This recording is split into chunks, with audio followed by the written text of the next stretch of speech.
do some more schemes which are better schemes than Euler. Then I will show some demos. Okay. So I will hope to finish ODEs today, and then we'll start PDEs. So just to recap, we wanted to solve x dot is fxt numerically. So I showed two algorithms, Euler forward and Euler backward. I am going to change my notation a bit for future. So this was x, I wrote subscript n plus 1. So I will write like this, n plus 1 equal to xn plus h f xnt. So that is forward Euler, and x n plus 1 equal to xn. So this is time something like nth step. Okay, this is the number, which step are you in, that is what is telling you, plus h f. Now here I have to compute at n plus 1. Okay, so this is a better notation, it will become clear towards the end of the class. So there are two important concerns. One is accuracy. So it should be accurate method, not inaccurate, so then your answer may be very much off. And second is stability.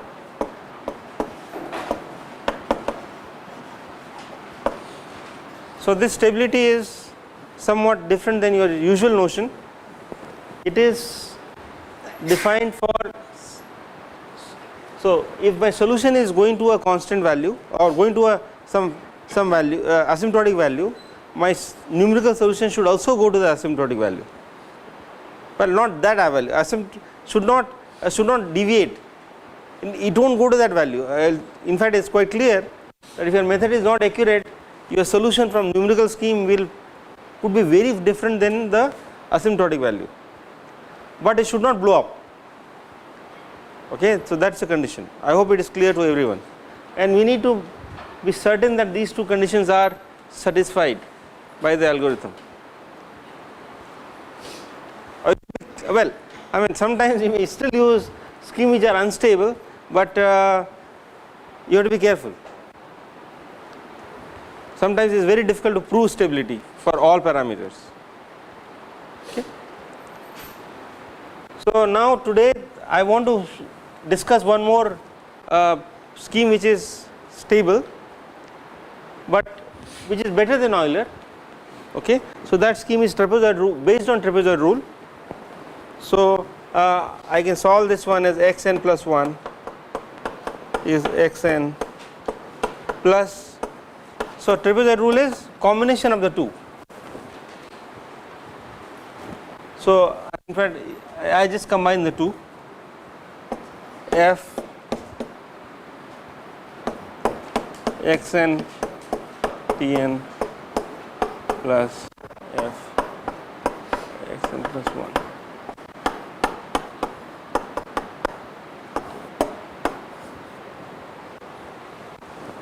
So I put a factor half. Okay. So this system is more, well, is will be more accurate because I am taking two of them, xn and xn plus 1. Also it happens to be more stable. So how do I prove stability for the problem I was doing in the last class? Suppose my equation is x dot equal to alpha x, then how does it translate? So xn plus 1 is xn. Now this is fx, please remember this is fx. Okay. So h by 2 now is going to be alpha xn plus alpha xn plus 1. Right, I am substituting. So this implies that xn plus 1 is xn So I will have this plus this, so 1 plus h by 2 alpha and 1 minus h by 2.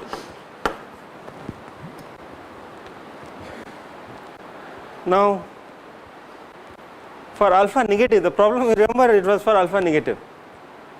For alpha negative, what is this? This quantity is always less than 1, correct? Alpha negative. So the system is stable. What about alpha is I pi, purely complex? If it is purely complex, then again mod is 1. Okay? For purely complex, so it is unstable. It is at the borderline, but is better than being unstable. So this is another implicit scheme. It is this scheme we use it quite often. This is called Crank-Nicholson scheme.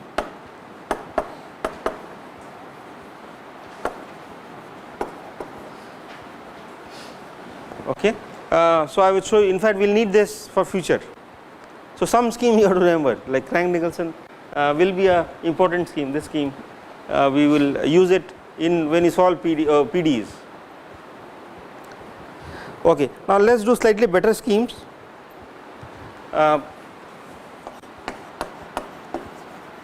So 1, 2, 3. So this is the third scheme I have told you. Okay. So we will have lots of them. I will not cover lots of them, but I will just show you something like 4 or 5. So another class of schemes called predictor corrector.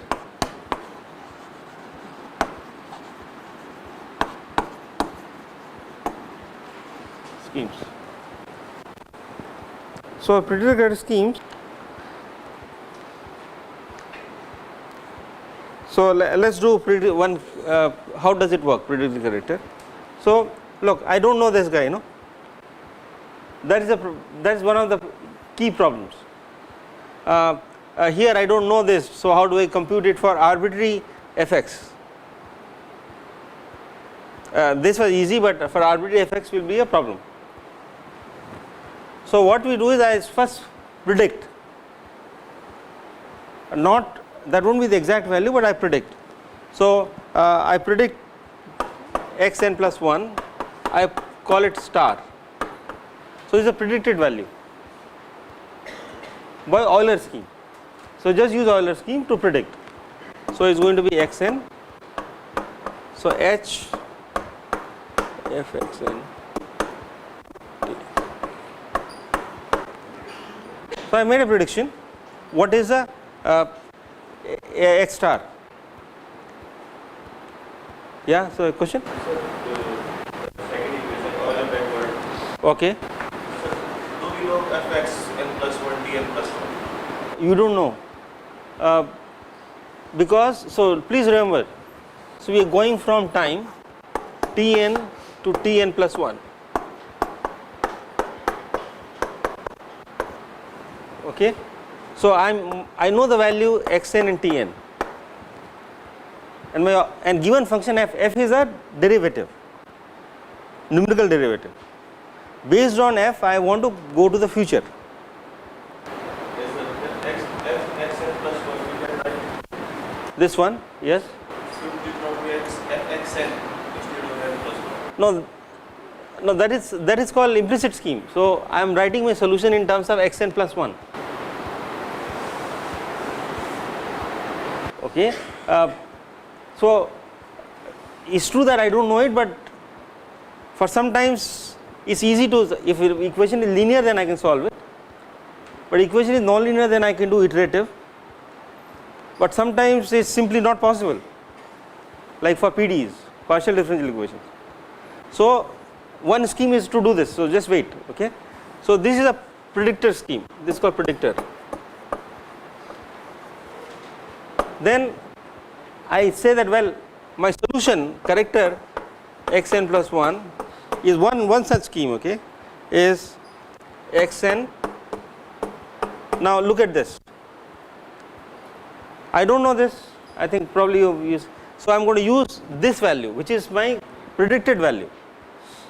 So what I will say is I h f half f of xn Tn, which I know, this I can compute, but f x n plus 1 star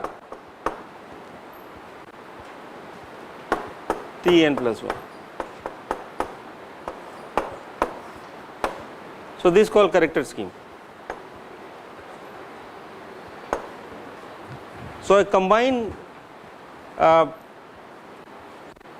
this one with predictor character, and I will be able to solve it. I will be able to solve it explicitly. So please remember, these are the words which are quite often used, called explicit scheme, implicit scheme. So this is explicit scheme. Given xn, I can find xn plus 1 right away. This is called implicit scheme because I can't solve xn plus 1 directly, because xn plus 1 depends on xn plus 1 itself. So for complex problems, I may have to do iteratively or use something like predictor character. But these schemes have a lot of value, because this scheme is stable, and we want stability.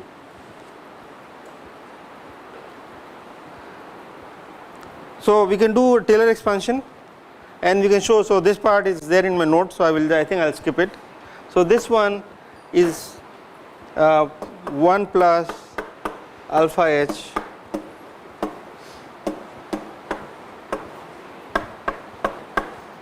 plus. So this is accurate up to second order.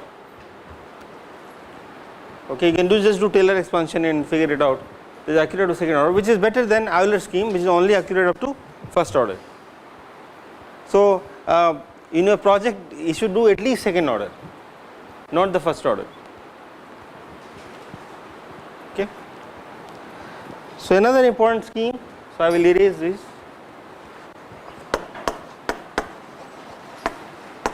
So this is called Runge-Kutta scheme. So it has second order, third order, fourth order. So I will only mention second and fourth. Also fifth order, sixth order. But I do want to make a remark here. You are supposed to take a small h, right? So let's say h is 10 power minus 4.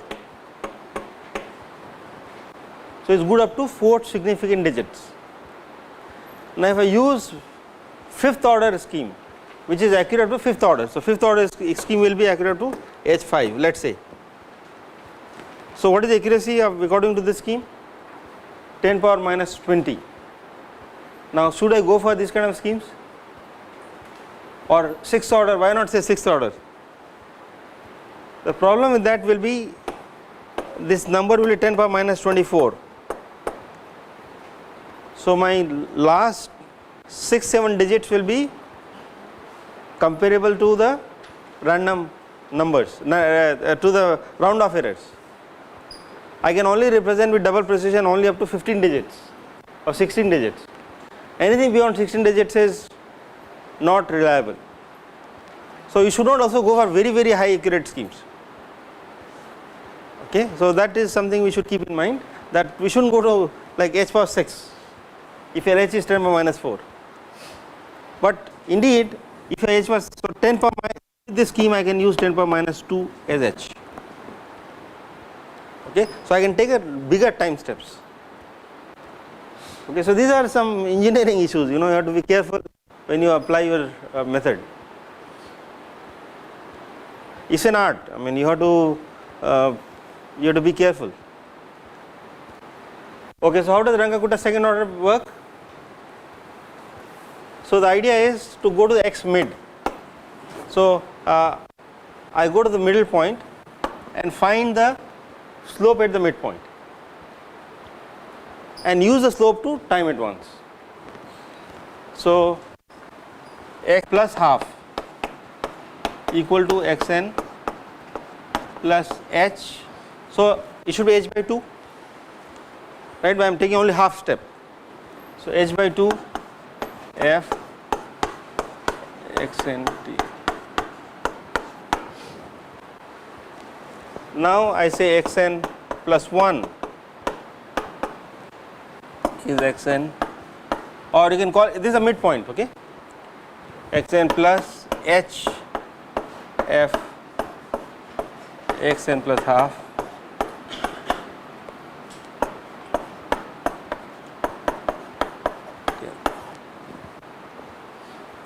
So this is my answer. It's again accurate up to, easily show this is accurate to second order, h squared. It is error of the order of h cube. So I will not prove the stability of this. This is again more work. So there will be a region of stability. For Euler, remember it was stable for 1 minus alpha h mod less than 1 or 1 plus alpha h for explicit. So we can also derive what is the region of stability. So what alpha and h combination, it is stable. But no, this is not the course. I mean, we can do a full course on ODE solvers, numerical, but I will not get into that. Now, one famous scheme is, so this is called RK2, shorthand RK2. We also have RK4, Ranka-Kutta fourth. Now I recommend RK4. Now write down the steps. Okay, it's a bit long, but let me just write down the steps.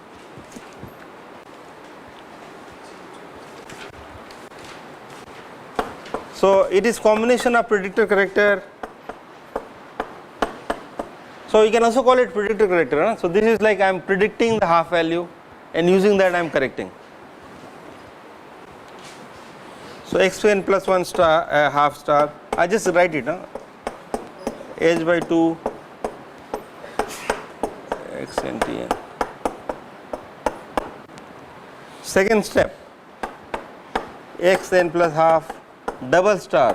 So this is another predictor, xn plus h by 2 .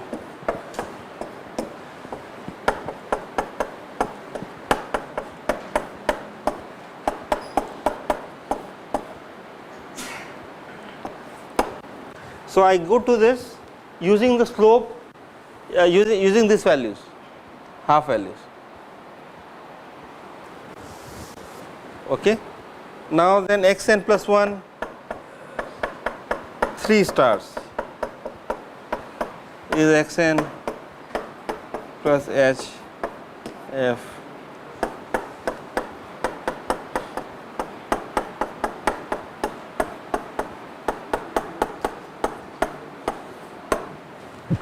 so the third one. Now we can combine all of them. Okay, the last step. So xn plus 1 is xn using Simpson rule. So h by 6. So I am going to write go xn. Please, this is not a power, huh? So I bracket. I am kind of tired now. 2 f xn plus half star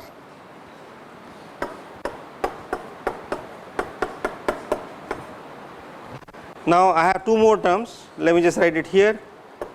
2 same thing with the double star, these values. Okay. So remember Simpson has 4 midpoint, this is a factor 4 for the midpoint. So you combine 2 for this one and 2 for this one. Now this guy is of course a clever people, they design all these schemes, and this is accurate to h power 4, error is in h power 5, so it is accurate to h power 4. The last step is xn plus 1. So f xn plus 1 triple star, this one.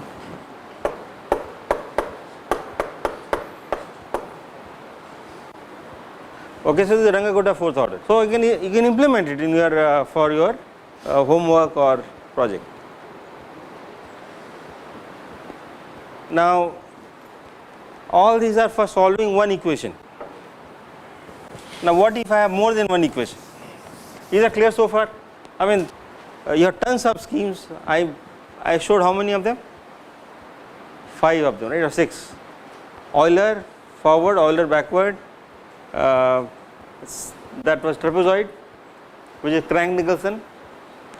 Then we did one predictive corrector, that is 4, 5 and 6. Okay, so 6 schemes, that is good enough for your course. There are some more.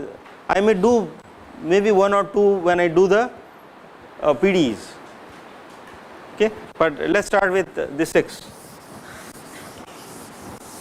So I have set of equations.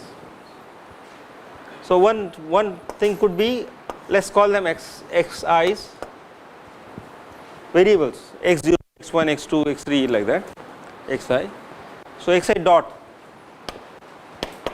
will be function of all the xi's. So x0, x1, I call it up to xm minus 1. So there are xm m variables, n time. Okay. So I have these many variables. Now that is the notation. Now you can see why I changed it. So the I is for the number of variables, and this is for your time step. Now, so how do I solve this one? So I have m equations. So you write down time stepping scheme for all of them. So given vector x, so I call it a vector. So given vector x at time t, I can compute vector x at t plus delta t or t plus h. Okay, you can apply the same scheme. You can choose one of them and you can apply it. So let's do an example. So in mechanics, we have equation in 1D for a particle of mass m. Mx dot is force, which is function of position, velocity or time, or and time. I say and time. Now this is second order equation. So I should first convert it to first order. So how do I do to first order? So mx dot is momentum. So this first order. Then p dot is f x p by m t. So I have two equations, two first order equation, I can solve it. So if I were to do by Euler scheme, so I am going to take to the left, to the right, like this. If I do Euler scheme, then this translates to x t plus delta t, x t plus h. So I will say xn plus 1, following the same notation, is xn plus h p n by m. Okay, straightforward. So given the momentum and position at time t, I can find out the value of these variables at time t plus delta t. So Pn plus 1 will be Pn plus h f t.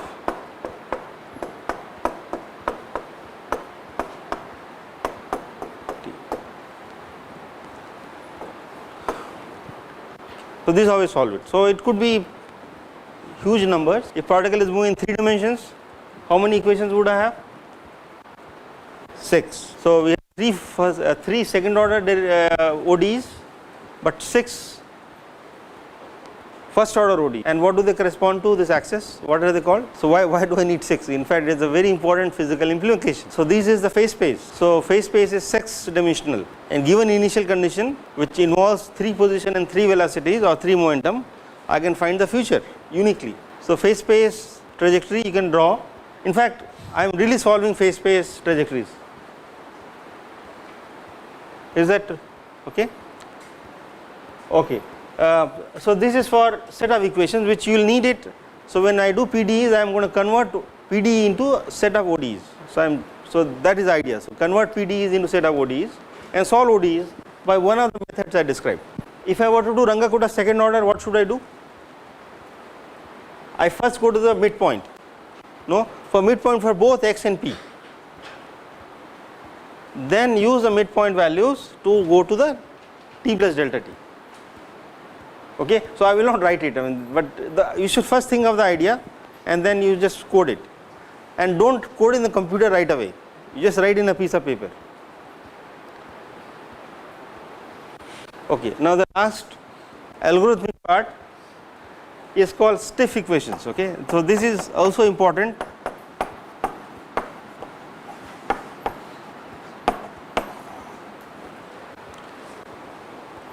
So when I have set of ODEs, then they have different time scales, or they could have different time scales. So let us take an example. So I will just show you by an example, and we find it all the time.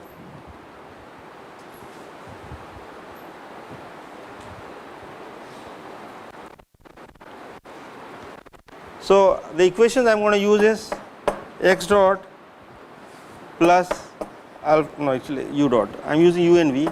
U dot is this v and v dot is minus v. Okay. Now all that non-dimensionalization we did is not useless for many reasons, and one reason is to solve these equations. So what is the time scale for these two equations? What is the time scale for this? What is the time scale? What? Come on. Huh?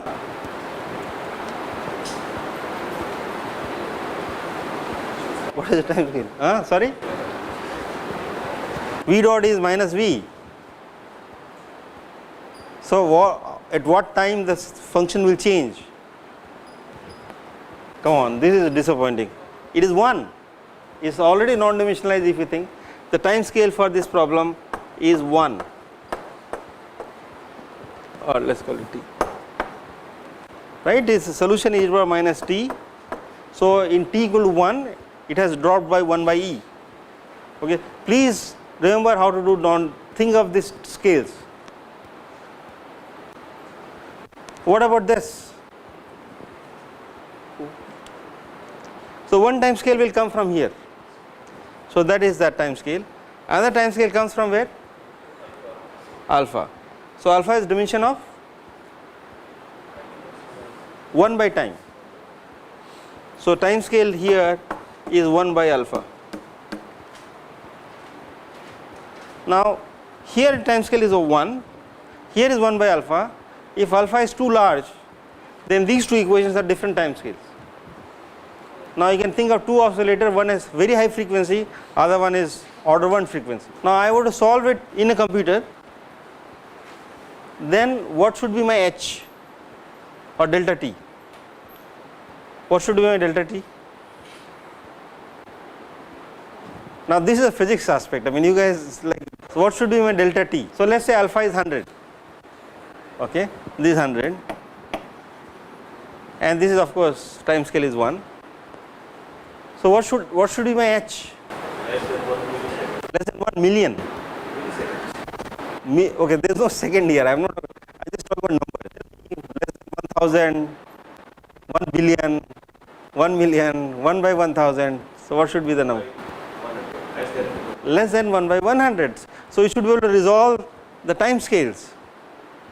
So these oscillating, you know, I mean, they are not oscillating. This is decaying, but this guy is trying to push it, forcing. So you should be able to resolve the lowest time scale. So resolve the lowest time scale.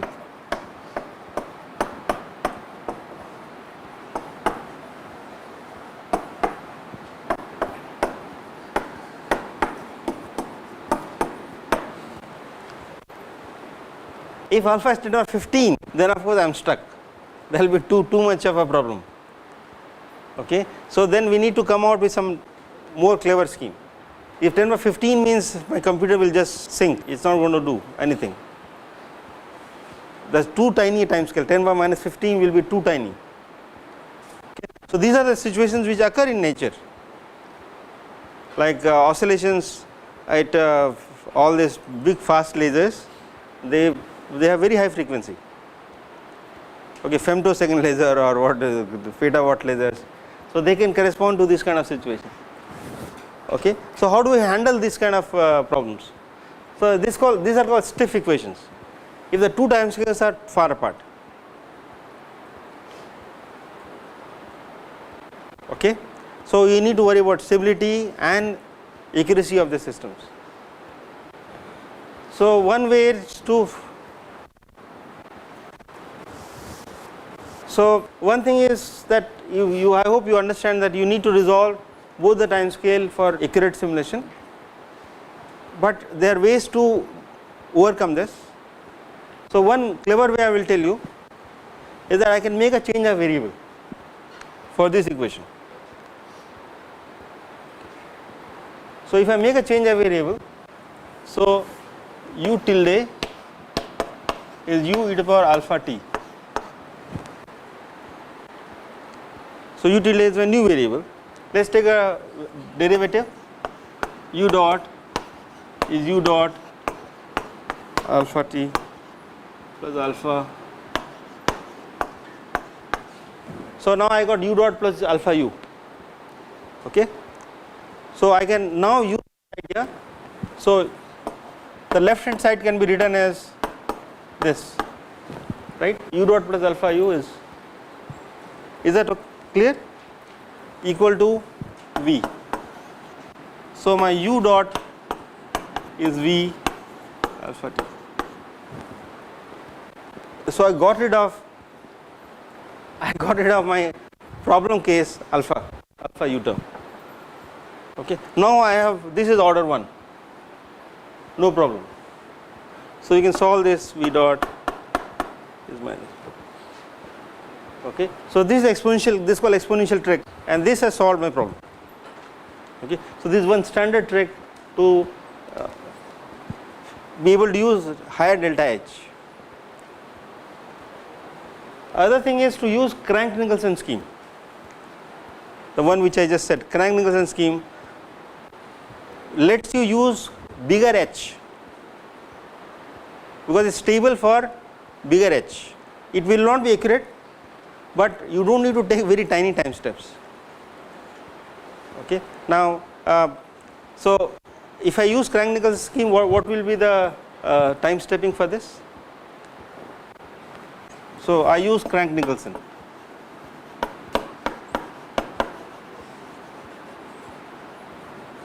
So it's going to be u dot is minus alpha u plus v.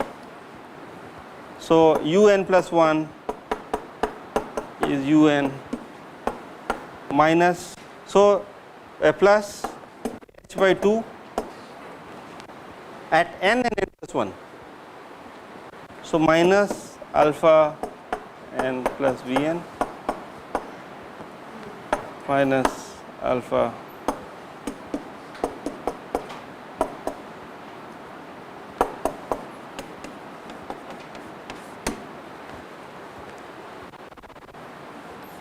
now rearrange it. So take n plus 1 to the left, I get un plus 1 is un plus, well, this is going to be absorbed here, 1 minus alpha h by 2 divided by 1 plus alpha h by 2.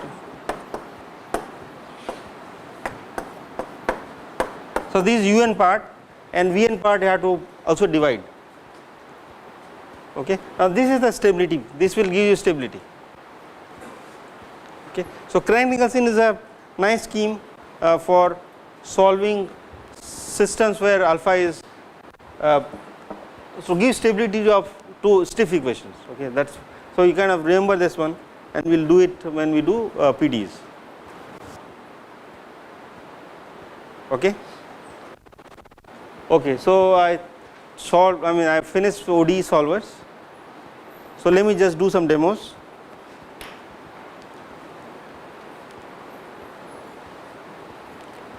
So is that clear or is it like not clear? Okay. So this part requires proof, but you can see this is a nice trick and you can use it also.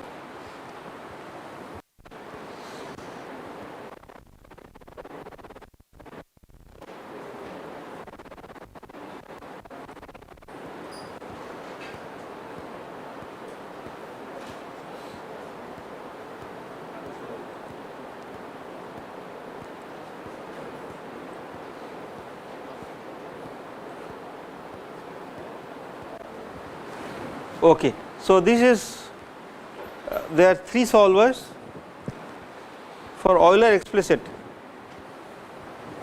Euler implicit,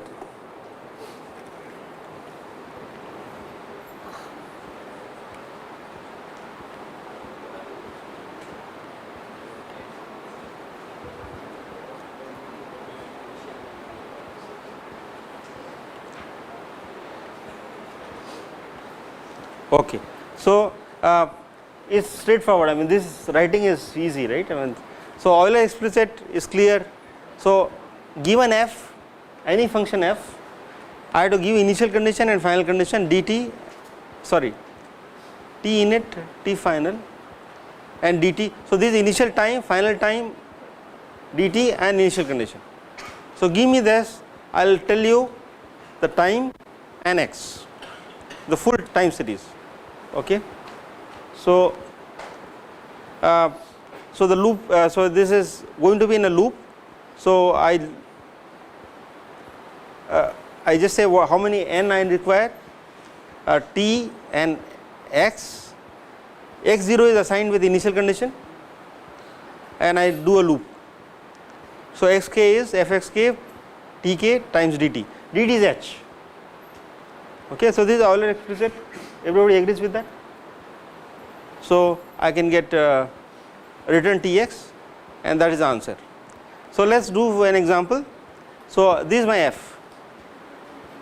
So, I put my f here, t init is 0, t final is 10 and dt is 0.1. Initial condition, I say my value of the function is x, 1 unit. So, my equation, remember, is x dot equal to x, x dot equal to x. So, my solution is x0 e to the power t, it is growing, my dt is 0.1. Okay, you have to come closer. Huh? So, let me run this one.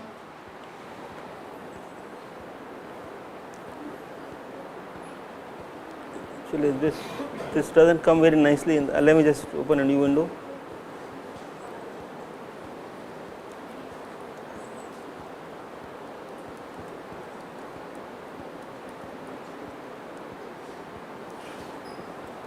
Okay, run ODE. So, my answer is in t comma x. My answer is here t comma x. So, I can plot t comma x, plot t comma x. So, this is a plot. Now, how good it is? It's exponential, is growing indeed. So, how good is it? So, I can put the to the exact value. This is straightforward, no, exact values. So, let us put that t comma. So, I will put this in red, t comma is exponential exp t comma rg green. Okay. Now, this is the correct value and this is my value coming from the numerical code. Now, you can see the error is huge. So, this is around close to 15,000, 14,000 and the exact value is close to 22,000 at t equal to 10. Okay. My h was of course too tiny, not too tiny, 0.1, too big, and this is a first order scheme and error will keep growing. So, it's a, we can see it's a bad scheme. Let us do the implicit scheme. So, you play around with this, huh? So there are various options, you change h. So, this implicit scheme is here. Now, so I said xk divided by 1 minus, so 1 minus alpha, 1 divided by 1 minus alpha h. So, this is derived in the class. This of course works when I can take it to the left hand side. For linear equation, I could take this to the left hand side. So, this is, now you have to take your, look at your notes. So, this is what I have done in my notes, 1 xk divided by 1 minus alpha h. So, this is alpha h. So, this is stable and you can also do, yeah. Okay, so, let us do this one implicit. Now, I want to, so this for complex z, my initial condition is 1 and so remember I had, this is for, where is my, so this one g. So, z dot is I pi z. Okay, let us put a minus because in the class I had put a minus sign.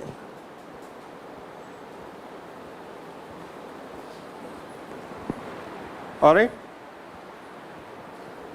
So let us run it and my answer is in Z2, my answer is Euler implicit Z2, okay.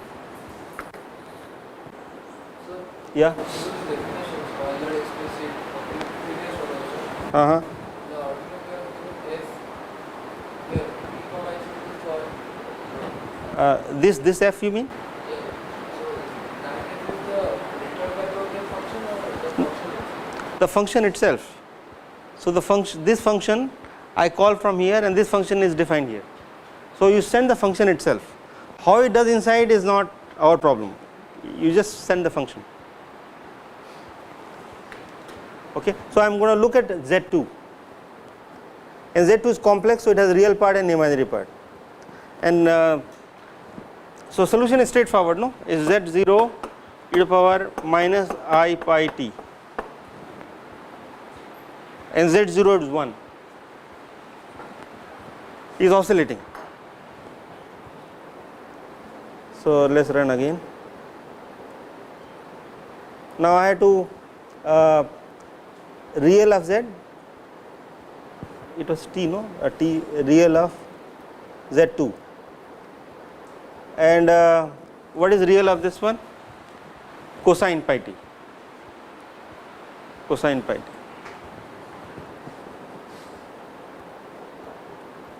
Cos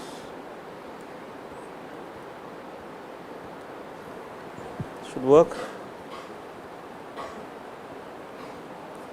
Where is the figure?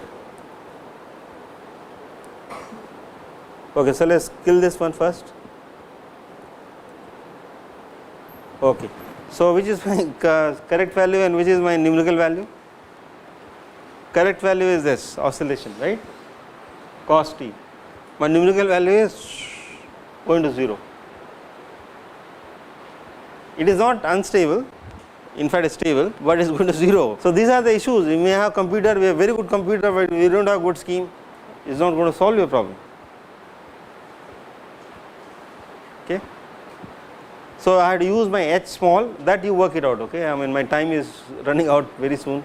So you have to use small h and higher order scheme. So Rangakutta 4th order is going to do better. Now Rangakutta 4th order, please implement it.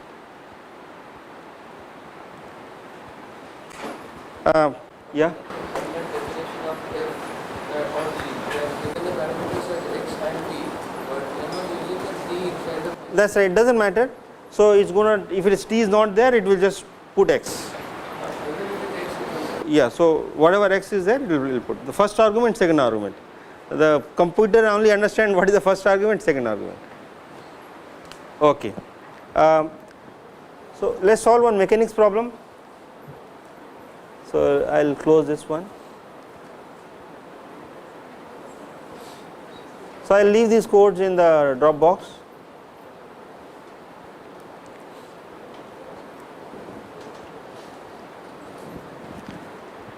So we want to solve oscillator problem. Okay. So oscillator problem is here.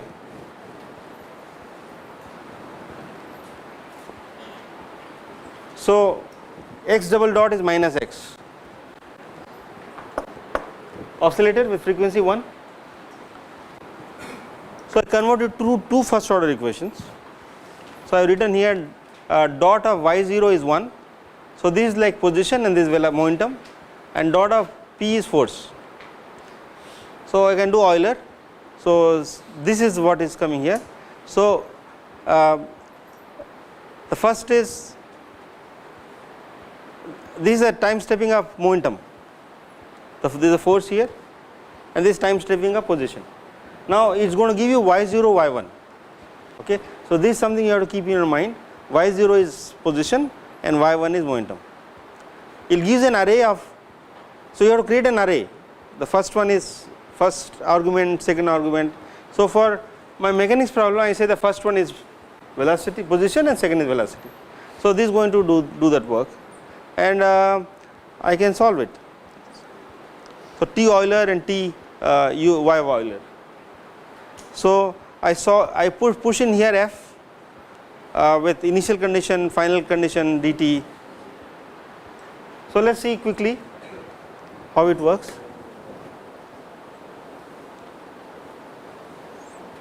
Oh sorry, I made one mistake. So if I had 2 of them, then I had to give you both. So x dot is momentum. So now this is x dot is momentum and p dot is minus x. So this is x, y 0 and this is y 1. So what is y dot of 0? Y 1. And what is y dot of y 1 dot? Minus y 0. So this has to be provided using ODE int. Okay, I'm mixing up. I'm slightly mixing up. I also don't remember all the code. So for my code, I need only f. This is what is coded by me. Okay, so my code I just need f, and if you run it, you will get T Euler and Y Euler, and all my results are in Y Euler. Okay, so you can run it, and you will find it will be oscillating with errors. Now Python also gives its own ODE solver. Okay, so Python ODE solver is called ODE int. This one, ODE int. Now what does Python ODE int want? It wants what is y dot. So it can also solve set of ODEs. So you have to give derivative for each variable. So this is what I was writing, y dots, and that for ODE int I need this y dots. Okay, so ODE int is a very useful function. You don't need to code yourself, and this is reasonably accurate. In fact, you can also specify accuracy. So y init and t. So y init will be, it has 2 arguments. Y init is, first is position and second is velocity. So initial position is 1, initial velocity is 0. So this is, I supply all this here and I will get the result in y.